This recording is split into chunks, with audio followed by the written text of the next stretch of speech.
From the college by the lake, meeting the personalities and discussing the issues that affect all of Coeur d'Alene and the inland Northwest. We are the North Idaho College Public Forum.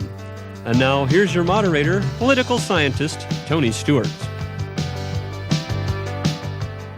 Today we start a 6 or 7 week series with our viewers. We're very, very fortunate to have the topic that we have. It's very important in our society, and it is the issue of censorship in America. Is the First Amendment dead? This television series came out of a symposium that was held at North Idaho College in the month of March, and during that symposium we brought speakers from all over the United States to discuss this very important subject. I would like at this time to thank the Idaho Centennial Commission for a grant of money that they gave us that made this possible, along with the North Idaho College Convocations Committee that joined with the North Idaho College Popcorn Forum series. On these programs we're going to discuss several aspects of the First Amendment, and as many of us believe, the First Amendment covers all aspects of our lives when you deal with issues as free expression and freedom of the press. I would like to start the series by quoting the late Justice William O. Douglas of the United States Supreme Court, that great defender of the First Amendment, when he once said, "Freedom is dangerous, but it's the safest thing we've got," end of quote.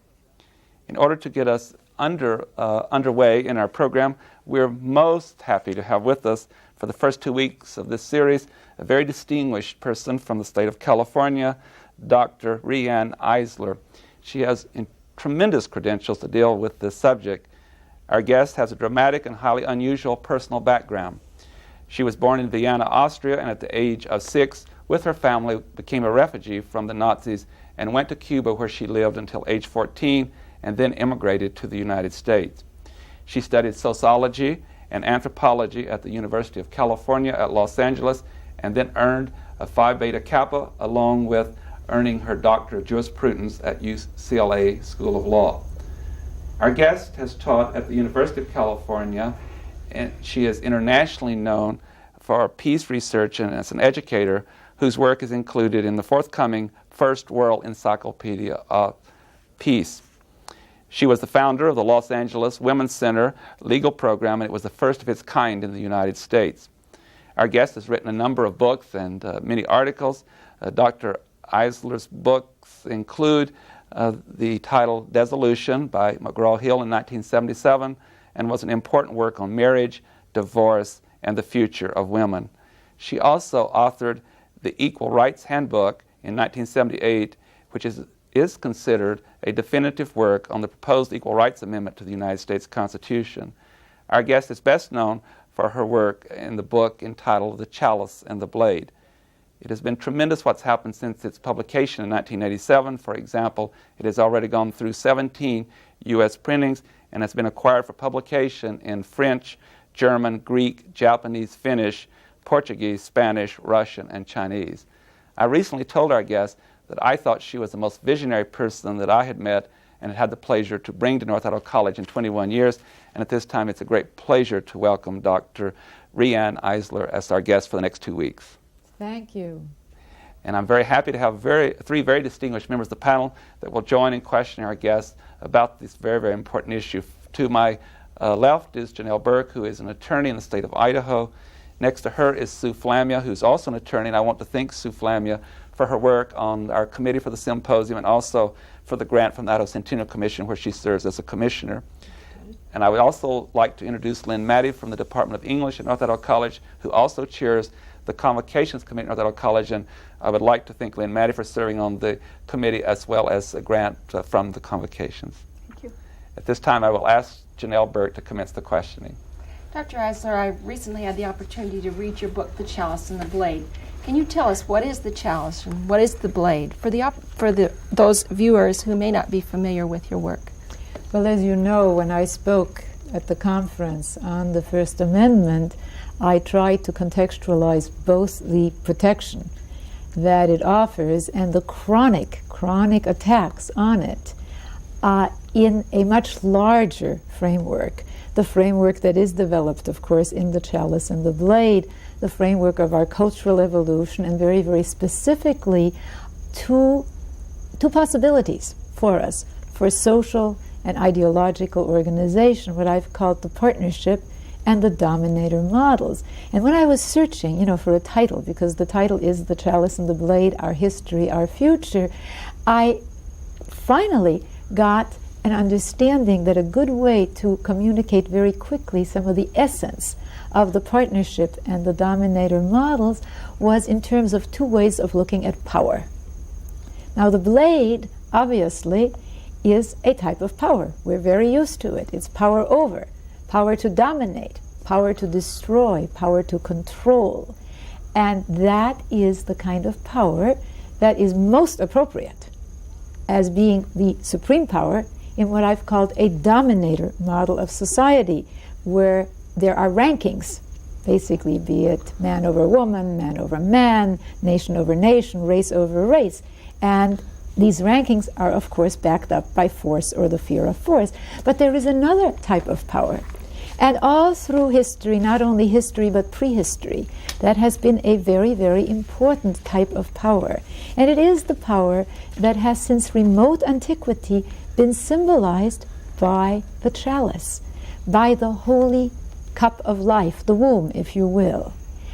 It is the power to give life rather than to take life. It is the power to nurture life. It is the power to also illuminate life. And my work really shows that the trends that we see today towards a leadership that is more nurturing, for example, in the corporation, the whole question of what do we mean by leadership and by power relates to the fact that we are in a period where we're trying to complete this shift. We aren't there yet, but there are a lot of partnership trends from a dominator to a partnership model of social organization. And of course, the chalice type of power is the type of power appropriate for a partnership model of society. A very important point about that model, and it relates really to the First Amendment protections, is that this is a model of social organization where difference, diversity, beginning with the most fundamental difference in our species between female and male, is not necessarily equated with inferiority or superiority. So that it is the model, very contrary to the dominator model, where human rights don't have to institutionally and systematically, be it by the government or be it by a man who is the ruler in the castle, if you will, of his home, suppressed, limited.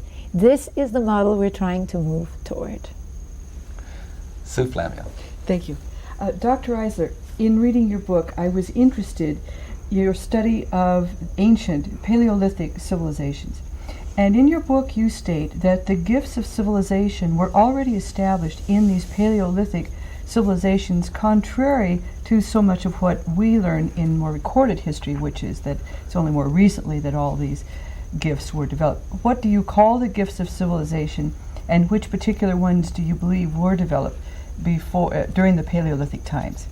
Well, of course, what we're talking about is beginning in the Paleolithic, going into what we call the Neolithic, which I always have to laugh when I say that, because somebody asked me if Neolithic, if that's an ointment. And it isn't. It's the name that scholars, that archaeologists give to the first agricultural societies. And we're also going into some of the so-called high civilizations, like the Minoan civilization that flourished in Crete. And by way of answering your question, the story that we've been told is that civilization begins already with the dominator model, that it's almost synonymous with it.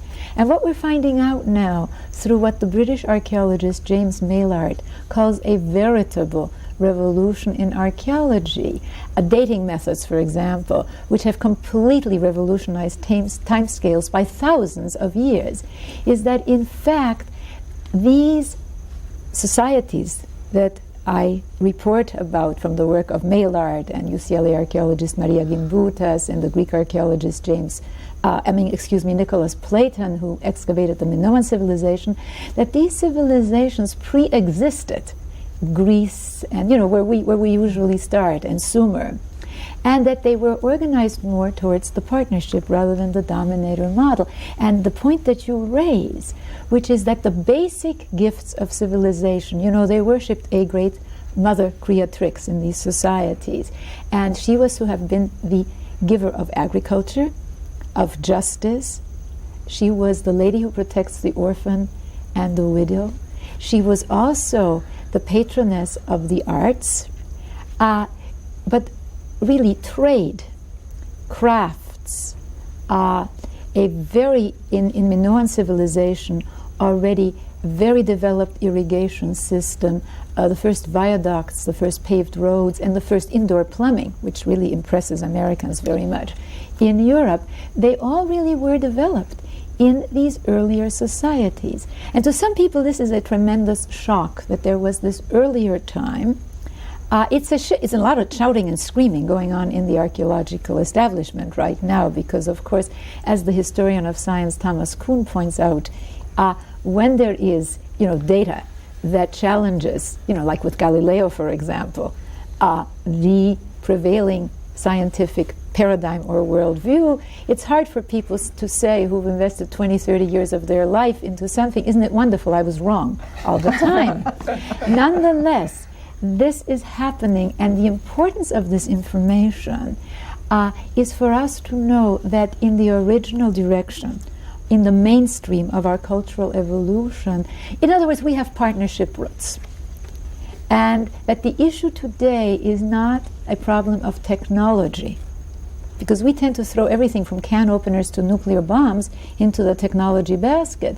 But the issue is whether we have technologies that are used, well, with either the chalice or the blade as the social guidance system. I mean, the same technological base today can feed and clothe, or it can destroy.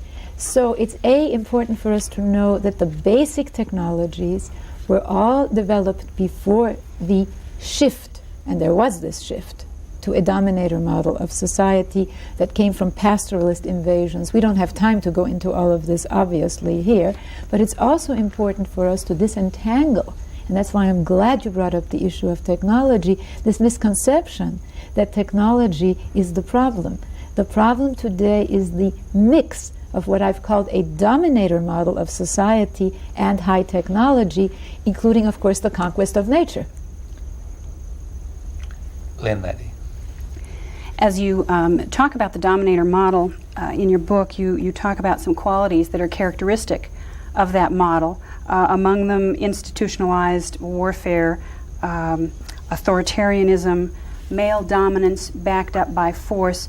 Do you find that people misunderstand or are confused and see this as a male-female issue? I'm so glad you brought that up.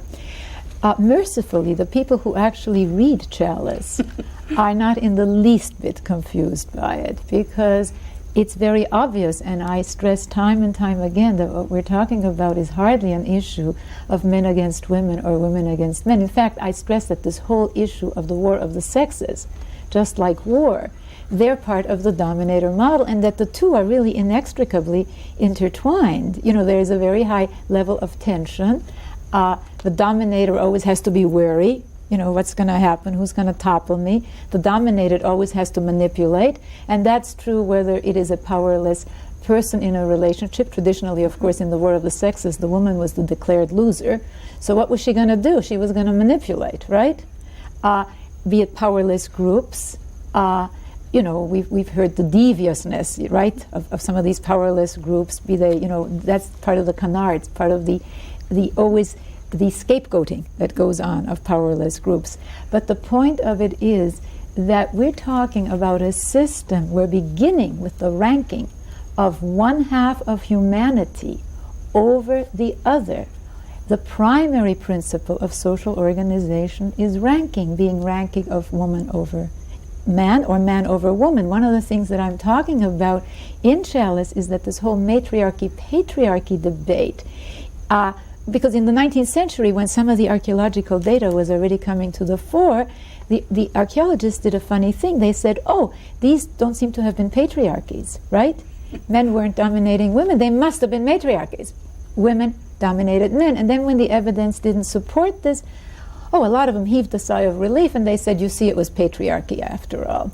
And what I'm suggesting is that the alternative to both patriarchy and matriarchy is the partnership model. And what I'm also saying is that how we structure the relations between the two halves of humanity, women and men, is of course fundamental, and that we need to look at what happens to us, like the First Amendment, for example, in systems terms, that if we grow up in households where children are supposed to be seen but not heard, which was very much a Dominator motto, if we grow up in a society where women were to be silent, hey, half of humanity was to be silent, why should we expect then for these protections to root?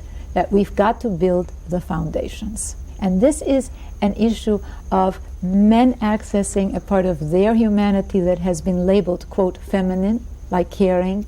That's not feminine, that's a human. I mean, some of the kindest people I know, including my husband, are male.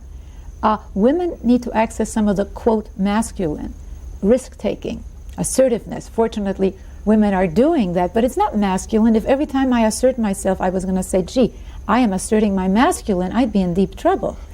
But we need to also discard the equation of masculinity with domination and conquest and violence, so that men who are gentle aren't sissies any more than women who are assertive are castrating bitches. These are dominator stereotypes that maintain the entire system, man over man, nation over nation, and the whole notion that those who are bigger and those who are stronger, be it a nation or be it an individual, should have arbitrary rights to infringe with basic human rights, such as the right of freedom of speech, be it in the household, be it in the state, be it internationally. Dr. Eisler, I wanted to show at the beginning of the program, I did not. I want to show your book, because this is the book that's really brought such an attention to your work. Again, when we talk about the Chalice and the Blade, and I just want the viewers to see it. And I have a question that relates to that. And I also would like to inform our viewers that on the first program we're doing some of the historical background of the Dominator model and the partnership model, and you are so eloquent in discussing that. And on show 2, we're going to talk more about some of your strategies and how that affects such very important issues as the First Amendment, institutionalizing of some of the things that have happened and where we may be going. But I have a question that I dealt with you on the phone. You've been very generous with me and your time in the time that we've known one another, and I'm very grateful to that. And I recall a conversation we had where I was so encouraged by the fact that you have done an excellent job of finding in history that the partnership model did exist, did operate, it did work, and that 5,000 years ago, through a process that the Dominator model took over, and that I have hope from reading your work and your articles that the partnership model is on the way back. But my question, after that very long introduction, is how does one deal with very dominating leaders such as an Adolf Hitler until that transition takes place? You and I have discussed that, and I was very impressed with your comments. Would you share with our audience the danger of a dominator like Adolf Hitler and how to deal with that? Well, you see, the Dominator model is inherently violent, as we've been discussing. And what happened in prehistory was that these earlier cultures, which were not inherently violent, there was violence, they were not ideal societies, even though, as we have also discussed, there were a lot of our legends, about the paradise time, or in the Chinese, the Tao Te Ching, about a time when the yin was not yet subservient to the yang, that was more peaceful, and the wisdom of the mother was honored. They became very idealized. But these societies, when they were either annihilated by these pastoralist invaders who literally worshipped the lethal blade. I mean, the god was very often in the form of the blade, like the Scythians, for example.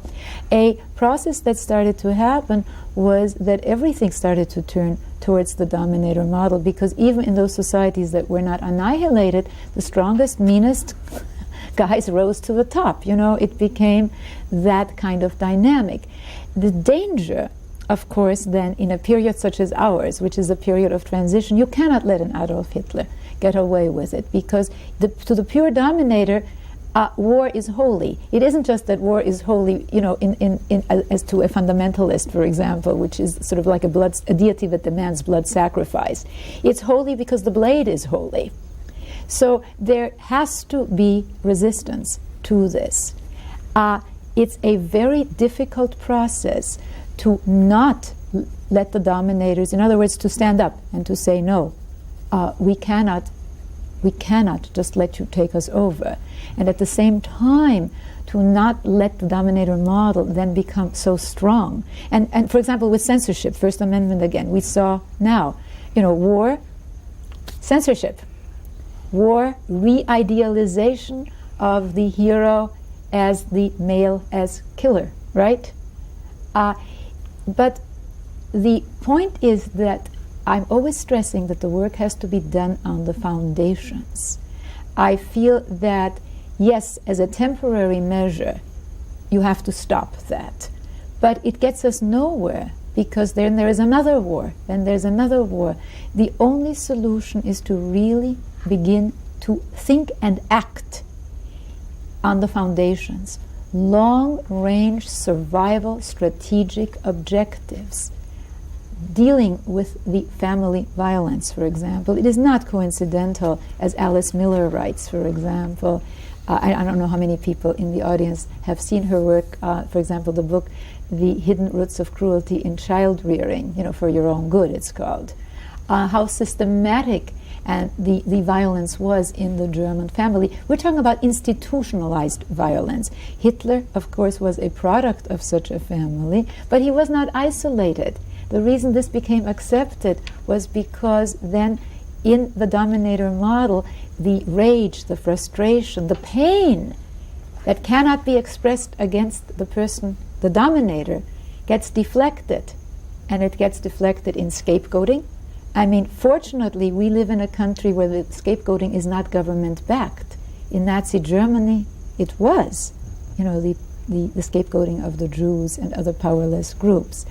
But we have to deal with the roots, and we have to deal with our myths. We're talking about some really fundamental re-mything here. But the good news is that there was a time when we had myths that honored life-giving, a time when, for example, obscenity, which I think censorship really should be completely detached from the issue of obscenity, because we've got obscenity all crazy. It is not obscene. Sexuality is not obscene, giving pleasure. Birth giving certainly is not obscene. It is obscene, all these images of killing and of dismemberment and of torture. So once we start thinking in these terms about what kind of mythos we have and how that reinforces dominator behaviors, we can work on the root level. This is very realistic stuff. This is not, New Age. The Aquarian Age is coming. We've got a lot of work to do. And in this transitional period, it's a tightrope. It really is a tightrope walk of keeping the dominators both externally and internally, because we've got them right here in the United States, and we've got institutions like that too, at bay, while at the same time doing the foundational work. I think really one of the most exciting theses within your work has to do with the myths from the past, and that those partnership activities were there. It's not that we're trying to discover something that has never been before, and I think that for those who haven't read your book, that's a really fundamental point. Janelle Burke. You've talked some about the turning points in history. Would you explain some of those turning points? And then what happened to the myths that had existed before that time, and how they were used or how they were changed according to what the turning point was happening? Well, in The Chalice and the Blade, as you know, there are 2 chapters called Reality Stood on Its Head. And our task today, of course, is to stand reality back side up. And a lot of it is beginning to happen, by the way, before I get to your question, when millions of people are saying, gee, we all seem to come from dysfunctional families based on control. That's a dominator family. We want to move towards families based on trust. That's more of a partnership model. And this is, although it hurts, it's not a personal problem, it's a social problem. What I'm talking about is the institutionalization of violence and abuse, and the support of that institutionalization through myths, religious and secular, that basically say not only that it's inevitable, like original sin, and blaming Eve. I mean, hey, for nothing less than our fall from paradise, it's a brilliant political strategy for justifying male dominance, for example. If we trace the iconography from the earlier society, which I have done and continue to do, which is an extraordinary visual adventure, I don't read the captions, because a lot of the captions are really weird. I mean, like you have these large, from the Paleolithic, as we were talking, huge sort of oval female figures, which are obviously representatives, often pregnant, represent the life force, the chalice. And the archaeologists said, gee, what weird erotica. I mean, so if you really look at the material, you see some very, very interesting things. You see, for example, that the pregnant form, the birth-giving motif in the Neolithic, it was sacred. We need to reclaim some of that. We need to reclaim some of the sacral quality of sexuality. I don't mean mechanical, indiscriminate sex. That's compulsive, dominator type sex, okay?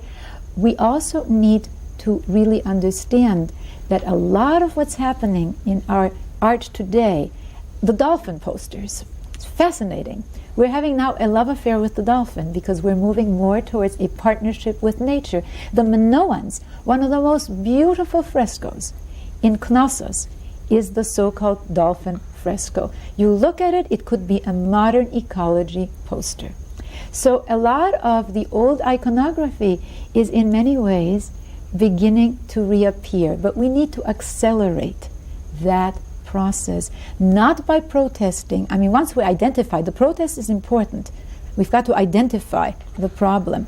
But then the task now is to crowd those other images out. And we've got quite a lot of work to do. I mean, I was thinking, I think of everything differently now. I think of Hamlet, who's so idealized. This self-centered guy who was so sorry for himself, so violent, ends up by driving a woman crazy, and he's a hero. I mean, there's something sort of a little strange, not to speak of Rambo. I mean, but Rambo and Ulysses and the Trojan horse, I mean, we celebrate treachery. I mean, let's really look at the normative messages. I have got the signal that we're out of time, but the good news for our viewers and for our panel is that you'll be back with us again next week. And we're so pleased that you will be. And at that time, we wish to discuss with you some of the broadening and the narrowing of the First Amendment that you have talked about. Thank you so much, Dr. Eisler, for this outstanding program. And ladies and gentlemen, please be with us again next week, and we shall continue this very, very important discussion with our guests. Until then, please have a good week. I am Tony Stewart. North Idaho College Public Forum is videotaped live by Telemedia Services on the campus of North Idaho College for viewing at this more appropriate time. We invite you to catch the North Idaho College Public Forum the same time next week on this television station.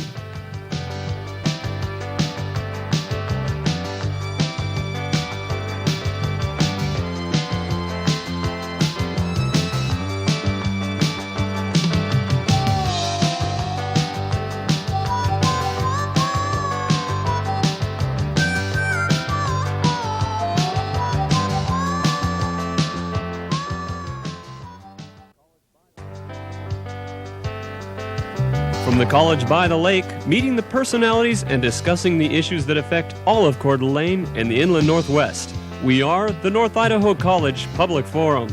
And now here's your moderator, political scientist Tony Stewart. I am very pleased to welcome you back to the second week in our series entitled The Issue of Censorship in America, Is the First Amendment Dead? As I indicated to you last week on the program, we'll be coming to you with this issue for some time. And I'm so delighted to report that we have back for the second week our guest from the first week, Dr. Regan Eisler. Dr. Eisler is best known for her book, The Chalice and the Blade, that has been hailed by renowned Princeton anthropologist Ashley Montague as the most important book since Darwin's Origin of Species. I would like to show you the book, and for you who have not read it, I would highly recommend this book as truly a visionary book in what has happened in the past and what the future can hold. Dr. Eisler has also published a follow-up book entitled The Partnership Way, but I would recommend reading The Chalice and the Blade first and then follow it with this book. Our guest has a very, very distinguished background. First of all, she was born in Austria, and she fled with her family from the Nazi movement and went to Cuba, and at age 14 immigrated to the United States. She has been educated in this country and has very, very impressive credentials. She studied sociology and anthropology at the University of California at Los Angeles, earned Phi Beta Kappa, and later obtained her Doctor of Jurisprudence from UCLA School of Law.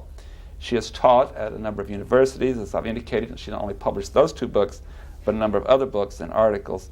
She also was the founder of the Los Angeles Women's Center legal program, which was the first of its kind in the United States, and has pioneered important legislation to help women and children in our society.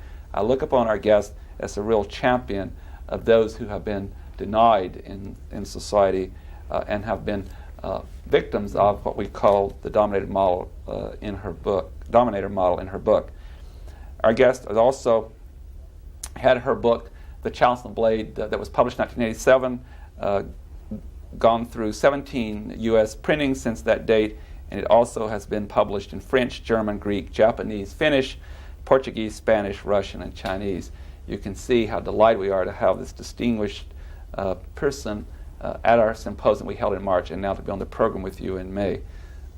Welcome back to our program. We're so delighted to have you, Dr. Eisler. It's a pleasure to be with you. I'm also very pleased to have the panel that we had last week to question our guests. To my left, first of all, is Janelle Burke, who is an attorney in the state of Idaho and has been on this program for over 17 years. And next to her is Sue Flamia, who's also an attorney and is a member of the Idaho Centennial Commission. We thank the commissioner and the other members of the commission for a grant that's made this program possible. And next to her is Lynn Maddie, who's from the Department of English at North Idaho College and chairs the Convocations Committee. We too thank her for the financial contributions to this series. Thank you. We will start the questioning with Janelle Burke. Dr. Eisler, we seem to be at a turning point in the evolution of our society. Can you tell us what our choices are? What is the Dominator Model and what is the partnership way? Well, I certainly agree with you that we are at a turning point for our species and for our planet right now. And one of the central themes of my work is that we do have some alternatives, that it is not hopeless, that we don't have to really continue with this conquest of nature, conquest of nation over nation, with this basically suicidal way of living, especially now when we have the kinds of technologies that were once associated only with the deity, the power of total destruction. And what my work has been about is to show connections. And I've named some of those connections the partnership and the Dominator models. Models, of course, are abstractions, but there's some very characteristic configurations that characterize those 2 models. And these configurations transcend differences of race, religion, geography, time. The Dominator model basically is a model where you have first of all, a high degree of institutionalized social violence, be it wife and child beating in the family, be it warfare. Secondly, rigid male dominance, domination of one half of humanity by the other, and of course those kinds of rankings, be it woman under man or man under man, the whole language, governed and subjects, for example. That's really Dominator language, isn't it? Nation over nation, they're backed up by force. That's why that model is inherently violent. And of course it is a basically hierarchic and authoritarian model, strongman rule, be it in the family or the state. But the good and the important news, and it isn't news, because one of the reactions to my work is people saying, but I've known this all along, but I haven't put the pieces together in the same way, is that there is another configuration. We see that configuration in all kinds of different social structures.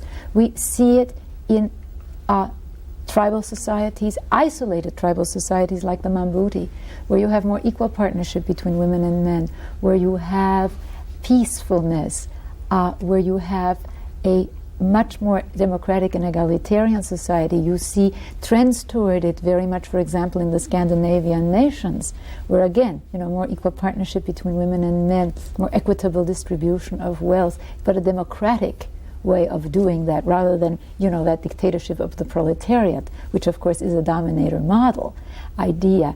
And also peacefulness, the first peace academies, the first human rights thrust, really to a large extent, has been nurtured there. And we have it also, I mean, like the American Constitution, it was a miracle as a partnership trend, especially the Bill of Rights, of course, especially that First Amendment.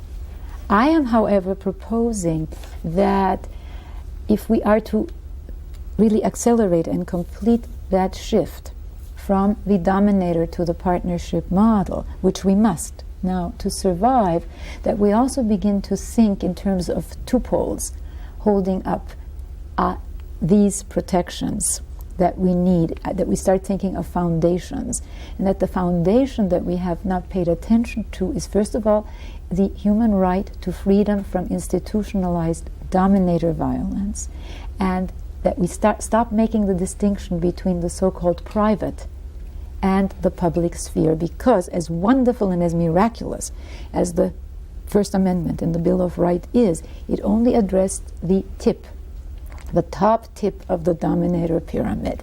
And the reason that we're constantly having to fight defensive battles, be it when the labor movement was organizing, at the turn of the century, during the McCarthy years, now with this battle of censorship, is because we haven't built the foundations on which this can rest in the so-called private sphere. I'm suggesting that we look at an integrated model, that just as the dominator model, there's a clear understanding that children should be seen, not heard, spare the rod and spoil the child, wife beating, all of these institutionalized forms of violence in the so-called private or personal are part of that model, that we now start really dealing, and we are dealing, I mean, that's the good part, with the institutionalization of violence in our intimate relations, parent-child relations, woman-man relations, the workplace, the whole change in the corporation today,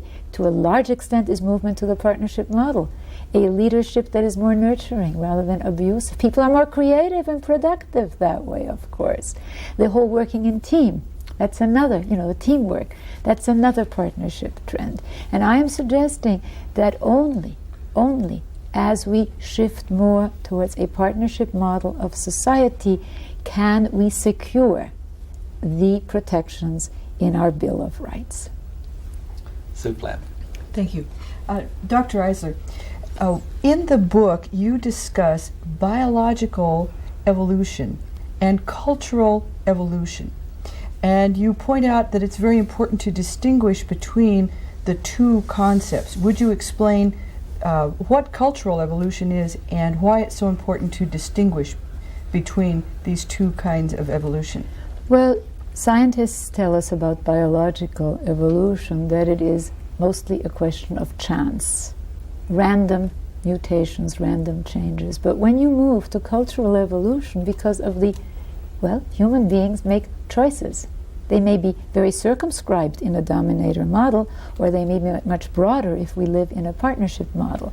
But we can make choices. So one difference, of course, is that when you move to cultural evolution, you're moving much more to an element of choice. But secondly, of course, we're not talking about bodily or genetic changes. We're talking about institutional and ideological changes in cultural evolution. And one of the reasons I think that the Chalice and the Blade has received, so much attention and such a response is that it provides an alternative model for our cultural evolution. Much of what we're still taught about our cultural evolution, first of all, is still in the old linear model of stages, from barbarism to civilization. Of course, after Hitler, after Hiroshima, a lot of people said, wait a minute, what is this stuff that we're moving, towards stages? I'm suggesting, first of all, that it's non-linear. I'm also suggesting in what I call cultural transformation theory that our cultural evolution is very different depending on whether it is orienting towards a partnership or a dominator model.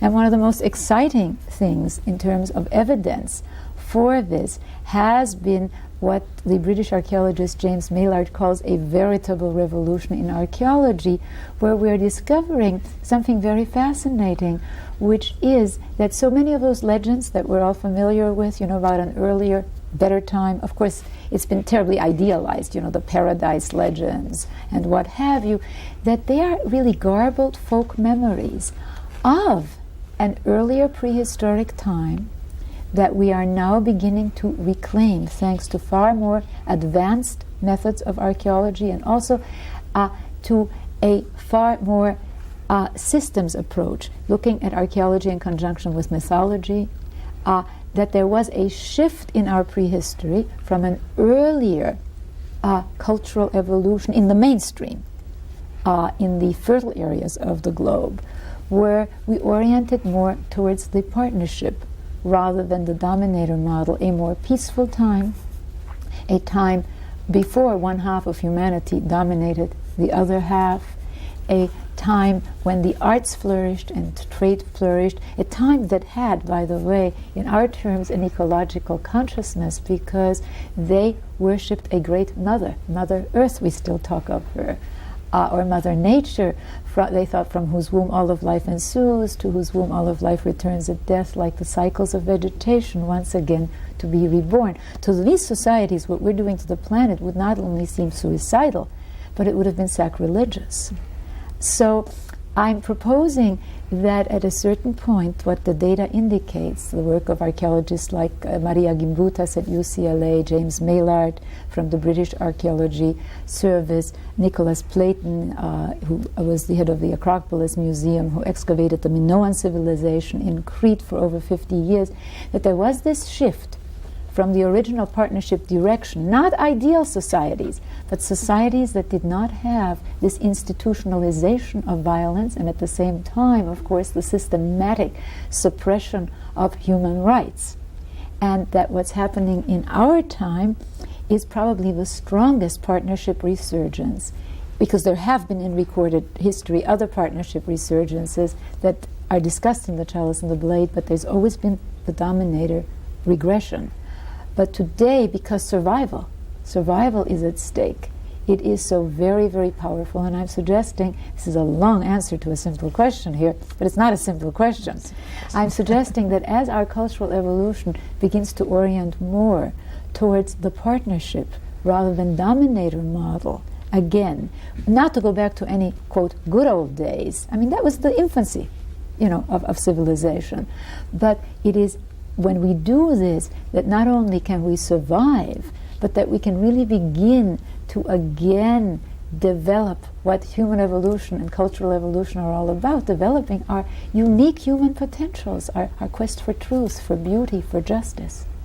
I'm encouraged too because I feel a great sense of hope because we can make choices if we choose to go into the partnership model, and that's one of the very encouraging things to those of us reading the book.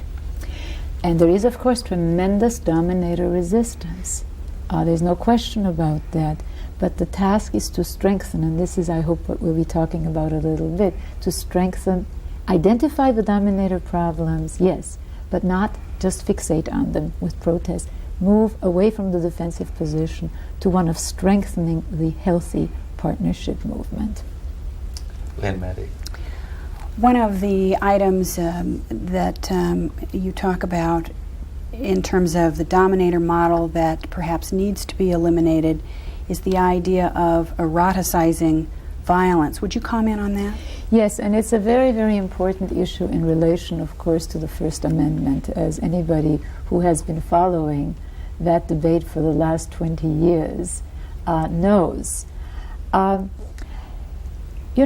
It's a very interesting thing, this thing about sexuality, because sexuality is, of course, a fundamental life drive, pleasure drive that we have been given as a species. We have, however, this very strange notion somehow that, we don't have images of women giving birth, for example, in our art. I mean, to me, when I started to become conscious of that, it was so absolutely extraordinary that images of giving life should be considered not fit for even secular art, much less religious art. I mean, forget it. Whereas in the old iconography, the act of giving life, which of course comes from sex, all right? Not storks, although storks do it too, but that should be considered obscene. So I think we need to really deal with the fact that the dominator model has to, if it's going, since the basis, the foundation of the dominator model is in our intimate relations and the relations between women and men through sexuality are, well, the pleasure bond, you know? It naturally would lead not to a dominator relationship, but much more to a partnership relationship. So what does the dominator model do? It does one of two things. It either, as we know very well in our Judeo-Christian heritage, but hey, Hindus too, you know, some Buddhist priests, they can't even shake hands with a woman lest they be polluted. So let's not take it all upon ourselves, okay? It's not the church, really the church didn't do it all, okay? But in our heritage, certainly we have been taught that sex is bad, that the only time it's good is if you don't enjoy it, and if you only do it for procreation, which is kind of crazy, because if we were meant to only do it for procreation, we wouldn't have the capacity for tremendous sexual pleasure without procreation. I mean, you know, it sort of goes against nature. That's one way of really distorting that, and of course calling woman evil. The witch burnings, remember the Middle Ages, all evil comes from woman because she is carnal. I mean, it was a complete reversal of the earlier sacrality of the life-giving and the pleasure bonding. Now, the other way of doing it is, of course, the erotization of domination. And this is where modern pornography really is so dangerous. It isn't only modern pornography. You go to European museums, and although they're not that explicit, they're full of scenes of Zeus raping everybody. And the normative message is rape, you know, violence, domination, and sex, that's a godly sport. But if you train men and women to equate sexual arousal and the pleasurable sensations that gives you with domination and with violence, you are doing some tremendous maintenance of the dominator system, not only in terms of man-woman relations, but in terms of the horror, for example, of a young man being able to report to the press after, you know, shooting the people in the foxholes, gee, that was really even more fun than sex. Because why? He has learned from those pornographic images in magazines like Hustler, etc., that there is something sexy, something exciting, something sexually arousing about violence, humiliation, brutalization. In other words, about the suppression of all human rights, even, you know, the right to life, much less liberty and the pursuit of happiness. So I am saying that we need to really carefully examine that in terms of freedom of speech. And I am not advocating censorship. And I am certainly not advocating that the issue here is one of obscenity. I mean, to me, what's obscene is not the birth-giving and the life-affirming and the sexuality, I mean, the erotica.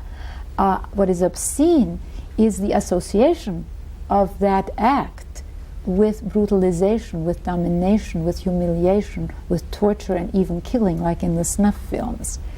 But I have proposed something, and do you want me to continue with that? There's a trend, which, well, you all here actually have been very much involved in it, of accountability. Not censorship, but accountability for speech or press that incite hate and violence. We have had cases where people have collected huge settlements, for example, for the killing of a black, which was incited. Look, I mean, if inciting to violence against powerless groups didn't work, Nazi Germany wouldn't have exterminated 6 million Jews. That's how they did it, hey? They fed on that kind of imagery. Lynchings wouldn't have happened. I mean, there is a connection, and it's historical. What I am proposing is to take that concept and, while I'm in one sense proposing that we expand human rights to include not just the political, but also the personal, you know, the silencing of women, the beating of women and of children, and so on, I'm saying let's look at this speech and let us hold people accountable for speech or press that is designed to incite hatred, contempt, and violence against traditionally powerless groups. Now that's a very important point. In our culture, of course, those have been women, they have been blacks, they have been Jews and other minorities. If we don't hold these people accountable, actually we are helping to perpetuate the dominator model. We are actually undermining the First Amendment because there are two twin pillars. You know, one is freedom from institutionalized dominator violence, and we're talking about institutionalized violence now, not somebody, randomly doing something, but with an ideology to back it up, with models for it, with practices that continue for generation after generation. If we don't balance, if we don't have that, then how in the world are we going to protect real freedom of expression? Certainly, if people are frightened, they're not going to express themselves, and that kind of speech is designed to, of course, frighten people, and it's also designed to perpetuate the whole dominator model by, again, we're back to the erotization of domination. It's a hard concept to get at first, but it's really very simple when you think about how basic human sexuality is. And I wish that people would start talking about this whole issue of pornography from this perspective, and the whole issue of the hate literature from this perspective. Get away from the censorship issue. We don't want the government to do that, but get into accountability. So well said. An article that you sent me, and you've been so good to send me articles, and if some of our viewers want to see some of your articles, I certainly have access to those, and you're so generous to indicate that you want to get this message to people, and I can make that available. I am so taken by your strategies article, in which you're talking about, you think there are three components that we must deal with, and time will not permit us, I guess, to go through what I'd like to, but I was particularly taken by strategy number one, or component one, when you indicate that what happens in the family results in how one thinks, how one feels, and how one behaves.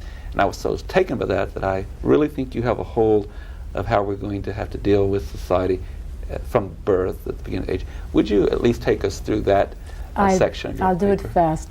Because, if you really think about it, people who either are brought up in families or condone practices in families where the human rights of people are habitually and chronically abused and violated, families where there is child beating, where there is wife beating, or in other cultures genital mutilation, it is totally illogical, isn't it, to expect that these people are going to construct a world where any kind of human rights, be it in the private or the public sphere, are going to be respected. Now, the fact that these connections have not been made is that the dominator model is very good at fragmenting things and really putting us into denial.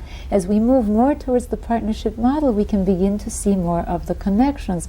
So one of the things that I have proposed is 1994 is the year of the family for the United Nations. I am urging organizations, both governmental and non-governmental, to unite behind a global campaign against violence and abuse in the family. This is a beginning for foundations for not only peace, but for more respect for human rights at all levels. And I am also suggesting, of course, media.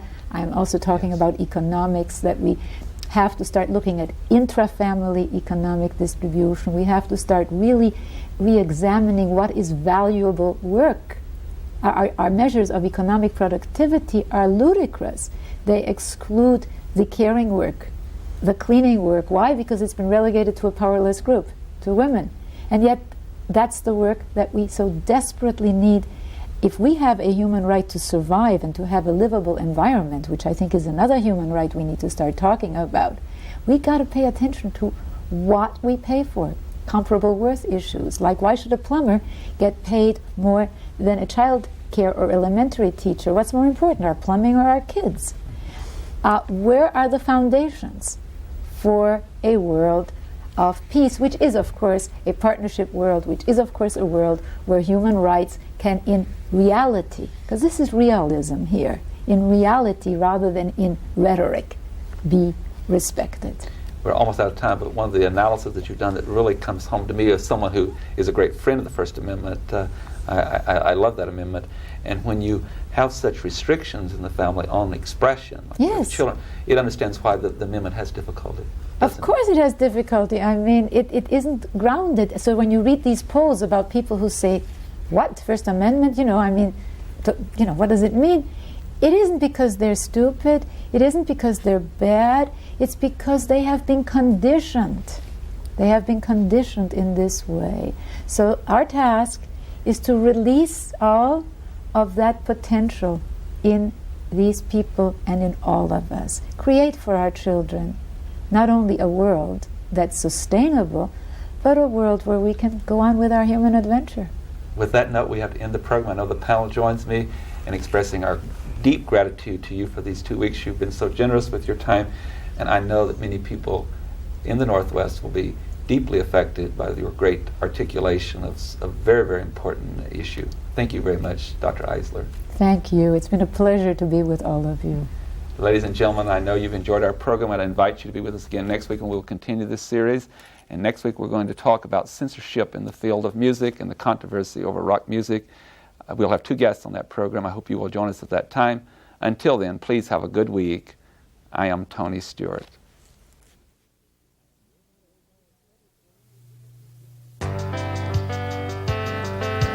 North Idaho College Public Forum is videotaped live by Telemedia Services on the campus of North Idaho College for viewing at this more appropriate time. We invite you to catch the North Idaho College Public Forum the same time next week on this television station.